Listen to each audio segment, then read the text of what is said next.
What's on Your Minda contains honest, intimate, and uncensored depictions of mental health issues and experiences. Content and trigger warnings can be found in the description for each episode. Welcome back to another episode of What's on Your Minda? I'm Amanda, And I'm Diana. and we received a lot of questions from our audience, particularly about ADHD. Yes, exciting stuff. Yeah, I feel like we have been probably sharing a lot about ADHD here and there, and we have said we are a neurodivergent affirming therapy center, as well as neurodivergent affirming therapists. But we haven't really dug deep into ADHD Yes. and what it is and all the questions that we got. So Yes. I think Maybe- it's a good time. Yeah, maybe before we get super in depth with the questions, let's talk about what ADHD is. Yeah, What do you think? Is that a good way to start? I think it's a brilliant way to start, because what is ADHD even stand for? Yes, it stands for attention hyperactivity. Attention deficit. Oh my god. Scratch that. Attention. What are you to? Attention deficit hyperactivity disorder.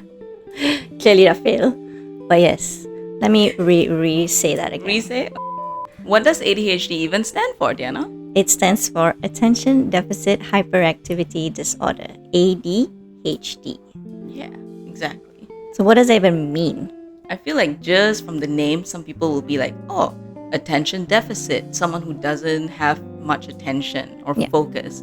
Hyperactivity, someone who's very hyperactive, very restless, and very like fidgety, right? But that just scratches the surface of what ADHD is. Yes. You know, I feel like that is what people would think of when they think, oh, you have ADHD, you're like this. That's what people will think. But there are so many different presentations of ADHD, right? True. Because even in the diagnosis, you've got 3 different types or categories, which are inattentive type, hyperactive type, hyperactive/impulsive type, as well as combined presentation. Mm. So even from there, you've already got 3. And even within each of the 3, I think everyone's got a different presentation because of how they grew up, culturally, societal, like expectations of behavior and stuff could have changed a lot of how they present. True. But before we get into like the nuances of it, I want to know, maybe we can talk about like what are the stereotypical presentations of ADHD that we commonly hear or see. Yeah. So commonly we can say, okay, in the name itself, it's that attention deficit. So Yes. someone who's maybe not as focused or easily distracted.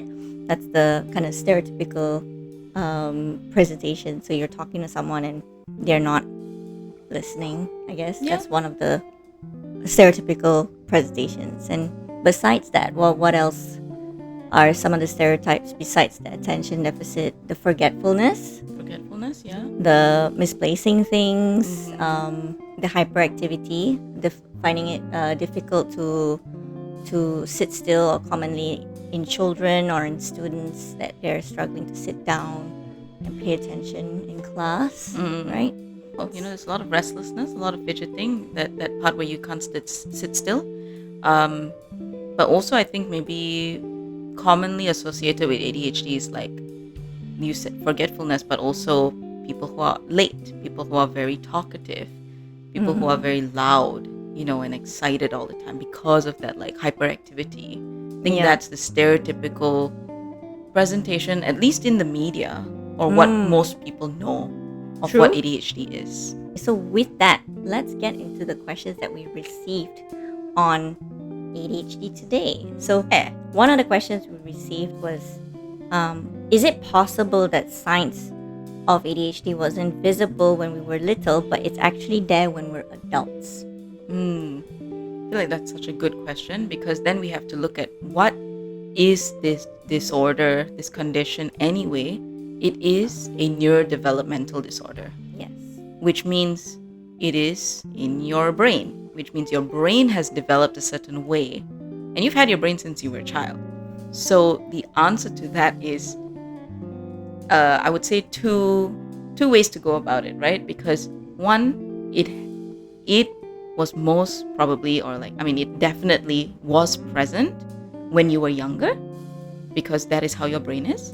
But the signs may not have been as visible depending on what signs you had, Yes. right? Because it was already there. Your brain was already, you already had ADHD, but maybe the way the symptoms presented themselves weren't according to the stereotypical presentation. So that's why people think it's invisible when you were younger.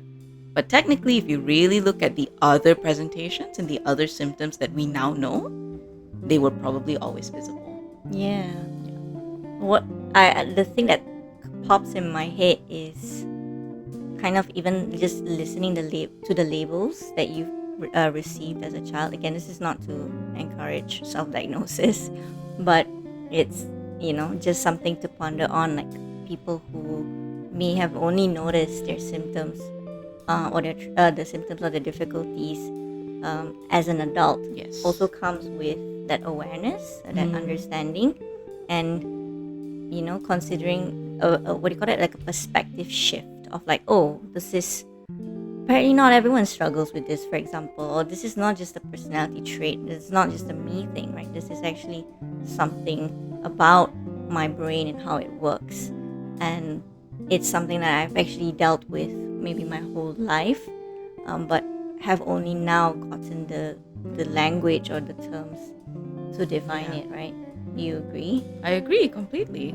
I think you're right on that, because we've lived with it for so long, we wouldn't have thought like, oh, it's just me, that's just how I am. And you would have been like, isn't that normal? Isn't that just normal? Doesn't everybody experience that? No. Just to validate you, no. It's a real struggle. It's a real struggle. It's a real symptom. It's a real issue that you face. And a lot of people usually don't have those issues, Yeah. So that's also part of recognizing that, like, and like that also, I feel like, where the slippery slope of getting misdiagnosed happens. Yes. Where because of the struggles that you're having is actually ADHD, but it's not, you're not labeling it or not recognizing it accurately, then it becomes like, oh, it's like a self-deficit, right? Which then eats up on your self-esteem, right? Which can then impact other mental health issues like depression or anxiety. So true, so true. I feel like if you have depression and anxiety, but you also have ADHD, the depression and anxiety is a result of living with ADHD. And all of those things that you just said, like, how does it affect your self-image? What do you think of yourself? Obviously, that would go deeper into, maybe it's such a struggle that you develop depression and anxiety because of it. Agree. Yeah. Right. Because of the lack of awareness, one, and again, not having the language or the agency. Yes. To know that, oh, this is actually ADHD and this is how my brain works. And if I were to be able to name that from the very beginning, and then also have the support and also self-acceptance, Yes. to embrace this and to manage it in a way that supports you, that could totally prevent all that other possible mental health concerns like depression and anxiety, and like affecting your self-esteem and confidence, right? Yeah. I truly believe that. At least that's the work I've been doing with my clients who have ADHD. Same. That's a very common thing I see as well, especially with adults, where they may have not been diagnosed or they received a late diagnosis in adulthood, where it's a lot of struggle with self-acceptance, with expecting like, oh, I need to be able to perform or have the same kind of expectation as neurotypicals, right? Like, I can't, like, if I struggle with keeping my house clean, or like, why don't I receive that kind of, why can't I have the system, or like, like this sense of motivation immediately. I can't keep to my habits. I try to set up a structure, a routine, and then I fail again and again. Yes. Like, that is such a heavy burden to bear, because you assume you should be doing it like everybody else, when in reality you have a completely different neurological system, and therefore you need a completely different behavioral system. Yeah. Thanks for putting it in that way. You're welcome. That's actually really helpful, So when we talk about neurological, it's about how the brain is wired, how the brain Yes. functions, right? So it's a lot about your executive function. So Yes. people who do have ADHD, they struggle with that experience of executive dysfunction, right? So executive functioning is really important for you to actually have those skills for your day to day, because you're doing a lot of like with decision making, with problem solving, with again attention and focus, with learning in fact. So yeah, it's very disheartening to see people who have maybe certain expectations on their ability to cope or ability to function executively. Yeah. Sucks. Sucks. But with that being said, right, since the question was a lot about how we see more like we don't see the signs in childhood but only see in adulthood. So what is your opinion, or which goes into the second question, like why is it that we see more and more people being diagnosed with ADHD and autism? So yeah, because this person is actually doubting their own ADHD diagnosis. Oh, damn. You shouldn't. But I think there's definitely a mix of so many different factors, right? Because you mentioned it just now. Now we have the labels to understand these symptoms that we've had our whole lives, because information is so much more accessible. Yeah. Right? Like when you think about ADHD nowadays, you can just do a quick Google search and see all of these symptoms, versus way back decades and decades ago, you had to be part of like a scientific community. You had to be part of a medical community, have access to like research articles and journal articles that the lay person wouldn't have had access to. But now you can just Google, you have access to journal articles, you have access to what the DSM diagnostic criteria is, and you can see it for yourself. So I feel like the presence of the information is super important in this particular part, but that just means more people are starting to understand, like, I now have the terms to understand myself, and I want to go get a diagnosis because I have been struggling with this for so long. And so they go get the diagnosis. That's why more people have it, versus in the past, you'd just be labeled like a lazy child, you'd be labeled rebellious, stubborn, slow in school, you'd be labeled all of these like nasty things, because nobody had the language to explore what was actually happening with the child, right? Yeah. Seeing it as like a deliberate choice to struggle at school, or to not be interested in studies, like, rather than it being like, hey, what is the issue here, what's happening, and being curious about it. But instead, back then it was written off as like a behavioral or a personality issue, a character flaw, right? Yes, character flaw, exactly, 100%. I mean, I don't dismiss that there is a possibility it is still happening, especially in Malaysia, because while information is so available, we've got a lot of people who are still not informed, right? And even in schools, like, I think that's still happening until now, where the teachers would probably still have the same labels for the kids, versus be able to recognize and say, oh, I would like to send that kid to assessment because these are symptoms that align with ADHD or autism. Right? But people still don't see that. So True. I feel like, at least in Malaysia, that's something that's still happening. Another part I feel that might be contributing to also an increment in diagnosis for ADHD more is that perhaps the expansion of the criteria for diagnosis that goes beyond than just, like I said, like we mentioned, the stereotypical presentations that we see, and it's commonly in children and commonly in boys, where their ADHD traits or their ADHD symptoms are more forward presenting, are more external, outward, the fidgeting, the running around, the causing disruption in class, and that usually is why people it triggers the assessment process because of the disruption, rather than it being seen as like, oh, how do we support this child, right? So Yeah, what are your thoughts about that? Like how ADHD actually presents differently in other groups, for example, like in women or in girls or even people in color, or yeah, what are your I thoughts? have so much to say about this. I have so many thoughts about it.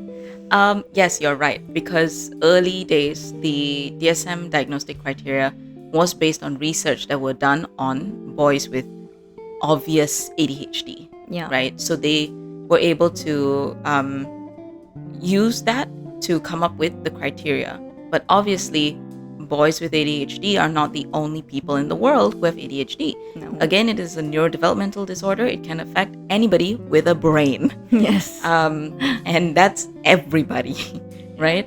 So I feel like you're right. Like even with girls or people who are assigned female at birth, usually what happens is there is both a biological, like brain, neurological, sorry, there is both a neurological difference as well as a societal difference because of Yes. gender norms. Girls or people who are assigned female at birth are usually, coerced to be quiet, be gentle, be demure, be polite, and it is more acceptable for a boy to be running around than a girl to be running around, right? Yes. It is more and then the other way, it's more acceptable for a girl to cry than a boy to cry. Yep. How do we see that both children have emotion dysregulation Yeah. when one isn't showing any symptoms and the other shows very appropriate symptoms of crying because she's a girl? You're right. I hear you. You know? That it can be also misinterpreted as not a dysregulation because she's of the she's gender norm. expressing normal. Normal girls to be emotional. Yeah, Right. Like emotional. That's the word. Like if you, and then especially during puberty. Puberty is the worst time. I mean, for boys as well, they've got a lot of Hormonal. I mean, for boys or people who are assigned male at birth, they also have hormonal changes, right? But apart from that, the rest of their life is quite stable hormonally. But women, since puberty, women or people who are assigned female at birth, AFAB, that's for short, AFAB, AFAB. Women or AFAB, they will continue to experience hormonal fluctuations throughout the rest of their lives. Yes. Which is crazy when you think about it, because ADHD is 100% influenced by the changes in hormones. So I think there's also this higher misdiagnosis rate of women or AFAB with ADHD because their symptoms present as emotional or mood disorders. There's a higher likelihood for them to be diagnosed with depression, anxiety, bipolar disorder, borderline personality disorder. Yeah. I see. Those are the main ones. Even trauma, right? Even trauma, PTSD or complex PTSD. But even those, they would still probably diagnose with the mood disorder first, right? Yes. That's just how it is. Yeah. Or just write you off as neurotic. Neurotic, yeah, Really emotional, hormonal issues. Or borderline personality disorders as well. Yeah. So it's really, really unfortunate because that's usually what happens. So that's for women or AFAB. But you asked about people of color. That is also another thing because culturally, we were all raised a little bit differently based on where we were born, let's say the country we're in, the nation we're in, but also within the nation, we've got different cultural and racial groups. True. And each of these groups have different ways of raising the kids. Yes. Right?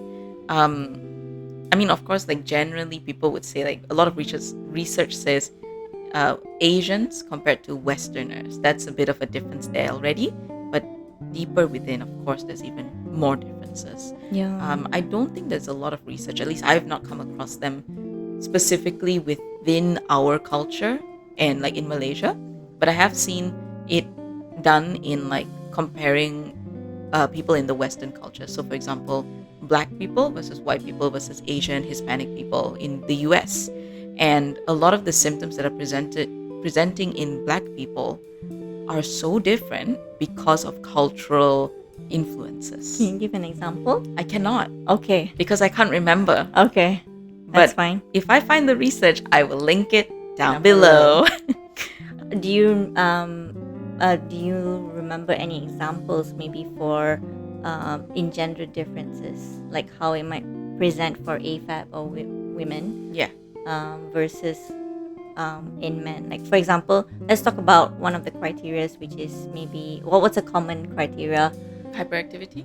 Yeah, like Yeah. hyperactivity. Like how does that look like for maybe example in women who are adults Yeah. or in girls who are younger? Oh, good question. So you're asking about the differences between genders or assigned genders, Yes. as well as the differences between age groups, right? Yes. Between assigned genders, hyperactivity is usually more external with boys or assigned male at birth, AMAB, because it is, it's just very externalized. They're usually running around, they're usually fidgeting, they're more restless. Most time they're fighting with authority figures, they're saying things back, like those kind of things, even since young. For women or AFAB, girls, the hyperactivity is still present, but it's internal. So there's a lot more overthinking, which is why they look more, dreaming, like spacey, not really paying attention. Because it's quite common for women or AFAB to get the ADHD inattentive presentation, where actually, if you really look at it, everybody probably has a combined presentation because they also have hyperactivity. It's just not external. Right. It's all in here. Okay. And it's really, really hyperactive up in here, really restless. Which reminds me another comorbidity, not say comorbidity, but maybe a misdiagnosis could be also OCD, right? Yeah. But I would say also it can be a misdiagnosis most times, but sometimes it is a comorbid diagnosis because the way the brain works it's easy to get addicted to something, Right. and that would also mean cycles of obsession and compulsion. Understood. Yeah. But I'm just sensing maybe whoever is watching this might be like, oh, I overthink a lot. How do I know it's ADHD and how do I know that it's not? Yeah, good question. Thanks.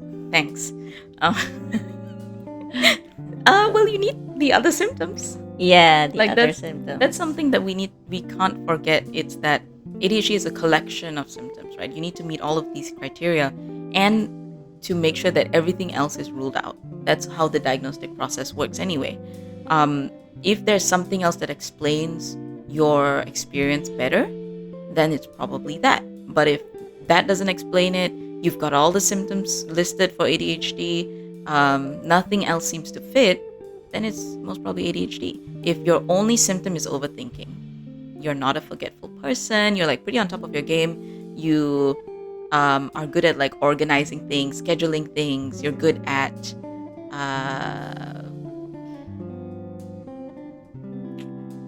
I lost my train of thought there. Okay, it happens. Did I say time? No, not yet. You're good at keeping time. You don't have time blindness, for example. Your thoughts run in a linear fashion and not, all over the place and branches out all the time. Even if you're overthinking, right? Like you can overthink, but in a linear fashion. Oh. You overthink about the same thing. And it goes down and spirals. Yes, exactly. Into the same theme of. Okay, got it. Yeah. But whereas like overthinking or hyperactivity, mental hyperactivity for ADHD would most likely look like you're thinking about many different things that are kind of but not really related to each other. Oh. So let's say I started worrying about this podcast. What do we talk about in this podcast? Do I have the mics ready? Like, are the mics gonna work the next time? Is my computer okay? Speaking of computer, I'm supposed to do this thing that I was supposed to do. I've completely forgot about that. Man, I'm like such a terrible person. I remember this time when I was in college and I couldn't get these things done. And it goes to like so many different areas, and that's how the mental pattern usually works for ADHD. Oh, that's interesting. Thank you for showing. Yeah. Do you resonate with that, Diana? Or are you more of a linear like person when you So a linear one, can you show an example? Do you know what a linear overthinking way would I look like? theoretically know. Okay, so what would it be? Perhaps theoretically would be let's say you started with the same thing. I'm thinking about this podcast. Yeah. I'm worrying about this podcast. Do we have enough topics to talk about? Okay, these are the topics. But would people like these topics? I'm not sure. Let's go back over the topics again. Let's try to look at other topics that are more relevant and more insightful for people to watch this podcast about. So you're sort of like focusing on that same thing, but you're going deeper and deeper and deeper. Right. And is it possible, like even in a linear progression, it's like, oh, well, will this podcast do well? Like, are we doing the right thing about the podcast? What are we doing? Yeah. I mean, it depends, right? I think that still sounds quite linear to me. It's pretty. It stays in the line of yes. Like of the same topic. You're basically still in the same house. Right. I have left the country.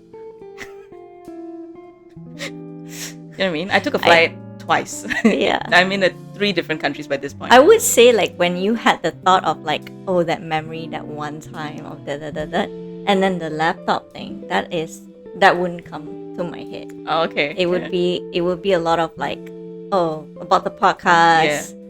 Will I do well? Will it be okay? Do I look good? You know, it's like what you mean, like in a linear way that's related to the podcast. I would not be thinking about the past, to be honest. Really? Yeah. I'm everywhere. Okay. Interesting. I'm so used to it by this point. Like, so that's another what you mentioned just now. Like, we may not have realized because we're so used to it, but this is tangential thinking. Yes. You know, tangential thinking is a very common mental pattern for ADHD. Right. Okay. But is it? Would you say it's like a requirement to be diagnosed with ADHD?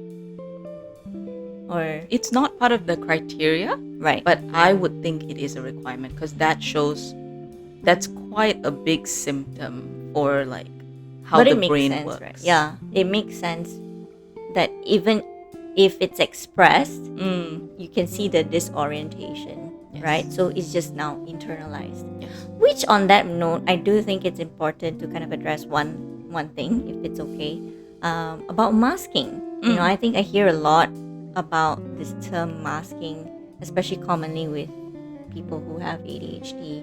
Do you mind sharing like what masking is and what it looks like? Which I do find it's relevant to why maybe there's now an increment of diagnosis of ADHD. Yeah. You know, and also how it's then not seen as a child, not seen back in childhood, but like seen more in adulthood because of this term that we use, or this coping maybe called masking. Like, do you mind sharing? Yeah, I think masking is definitely one of the coping mechanisms that most people with ADHD have picked up, at least the ones who are able to, right? I think a lot of people, maybe they're not able to because the symptoms are way too hard to mask. Like, Right. you just can't. And so you were already, they saw it since you were young, you got the diagnosis since you were young, and most people didn't feel the need to mask that anymore because they were maybe getting treatment for it already, right? But masking usually happens in those who are undiagnosed, at least until a later time. But I would also want to just point out that masking happens also in people who don't have ADHD. Like, yes, it happens in people who have autism, but it also happens in people who are otherwise neurotypical. Because you want to put a facade over yourself. You know, we're not always showing our true self 100% of the time. So just to note that when you say masking and you're like, oh, I do masking, do I have ADHD? A lot of people do masking. Yeah. Right? So just True. to keep that in mind, that does happen just because of we don't want to show our vulnerable true self all the time. So you're probably masking. You mask at work. You try to look more professional. You try to look more competent.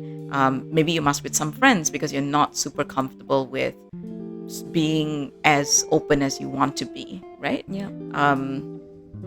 But when it comes to the purpose of masking, that probably is what differentiates someone with ADHD and someone without ADHD. So what would the difference? Yeah. The difference would mainly be that if you have ADHD and you mask, it's because your symptoms of ADHD were something that set you apart.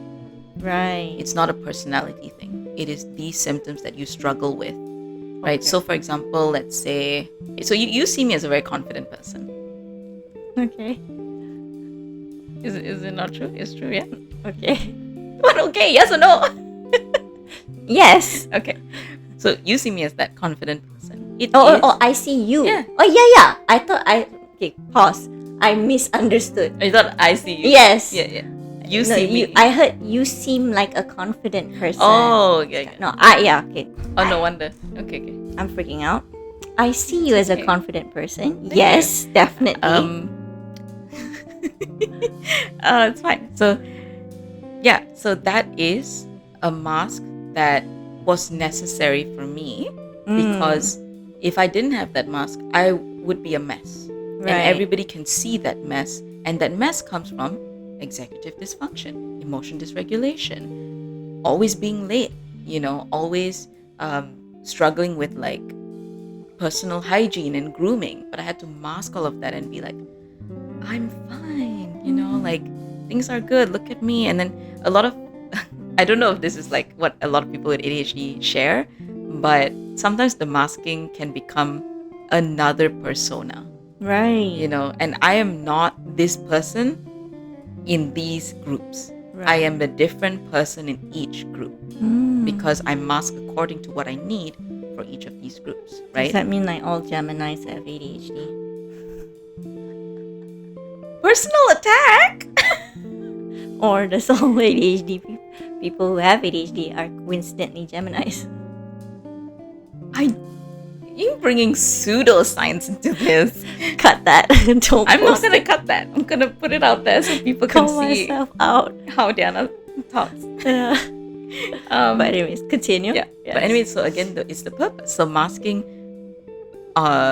if you use masking as a way to hide these symptoms that you struggle with, it most likely is because it's a part of ADHD, right? So again, like I've just shared one of the masks, which is that confidence thing. But masking could also look like when you are struggling socially, when, and this is for me personally.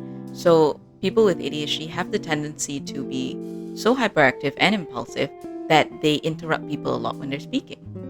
And so for me, the way I mask and not do that, because I know that is a bad thing. It's a bad thing, and people will be like, that's bad, you shouldn't do that. I just don't speak sometimes. Oh. Like I go to the other side and I'm just quiet and I'm like, I will not say anything. Right. And because of that, I'm going away. I'm not part of the conversation anymore, So that's something that I have done, but I know it is the extreme version of like, so I could use a bit more balance. I could open that mask a bit more and allow myself to once in a while interrupt. Yes. Okay. Thank you for answering and sharing. I hope that I've learned a lot about ADHD, and I hope you guys did too. Yeah. Well, thank you for your questions, though. I feel like it's very helpful to sit down with people who do the diagnosing. Yes. To answer these things, and also at least one person who has the lived experience of it. Yes. I don't know if I told you. I just remembered this when I was talking to a client with ADHD the other day. She was also asking like, but I didn't have this when I was young, so is it like, do I have ADHD or not? And then I was like, maybe you think you didn't have it, but people around you could have seen. Then I recalled, I saw one of like my kindergarten, they have like the report books, Yes. right? And in it, this all the like, I don't know, terms, you get this like little report at the end by the homeroom teacher or whatever. Great student, a joy to have in class, but spaces out all the time. Oh no. But can't maintain focus. Oh.